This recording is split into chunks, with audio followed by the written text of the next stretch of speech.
അപ്പൊ ഇന്ന് നമ്മൾ വന്നിരിക്കുന്നത് വിശ്വനാഥപുരം ഷഷ്ടിക്കാട്ടാ. നമ്മുടെ പിള്ളേരൊക്കെ ആനത്തടത്താണ്. നമ്മുടെ നേരെ ആനത്തടത്തേക്കാണ് പോയിക്കൊണ്ടിരിക്കുന്നത്. ഇപ്പൊ ആനത്തടത്ത് അത്യാവശ്യം വലിയ കഥകളി ടീമുകൾ ഇറങ്ങിയിട്ടുണ്ട്. നമുക്ക് നമ്മുടെ സ്കോഡിന് കിട്ടിയിട്ട് നല്ല കിടിലം കൊട്ടായിരുന്നുട്ടാ.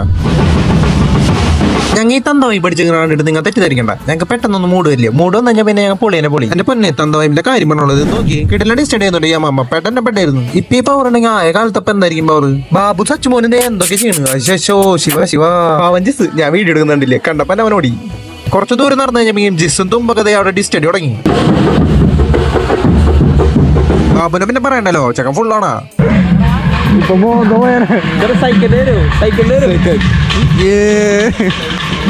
ഞങ്ങനെ നൈസായിട്ട് ഇറങ്ങി അമ്പലത്തിന്റെ അവിടേക്ക് നടക്കാട്ടപ്പ.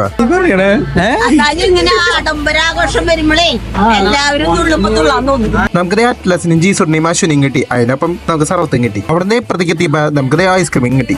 സേതു വന്ന് പേടിച്ചിട്ട് മുഖം മറച്ചു പോകും. ടൈം ഇത് അമ്പലത്തേക്ക് കയറി തുടങ്ങിയ എല്ലാ ടീമും. അമ്പലത്തിൽ ഞങ്ങൾ വന്നപ്പോ ഫ്യൂഷൻ ഒക്കെ നടക്കണ്ടായിട്ടാ. അവിടെ വയലിനിസ്റ്റ് ഉണ്ട്, പിയാനിസ്റ്റ് ഉണ്ട്. അമ്പലത്തിന്റെ ഉള്ളിൽ കയറും ഫുൾ പോപ്പറേറ്റ് തുടങ്ങിട്ടാ. സൗണ്ടിന്റെ ഉള്ളിൽ സുഖമായിട്ട് കിടന്നുറങ്ങേണ്ട ഒരാളെ കാണിച്ചു. ആരുമാനെ പറ്റുള്ളൂ. നമ്മുടെ ബാക്കി ഗാങ്ങും പാതി ഉറക്കത്തിലെത്തിയിട്ടാ. അപ്പൊ ശരി, ഫോളോ ചെയ്തവരൊന്ന് ഫോളോ ചെയ്ത് കൂടെ കൊടുക്കും. അപ്പൊ ഓക്കെ, ബൈ.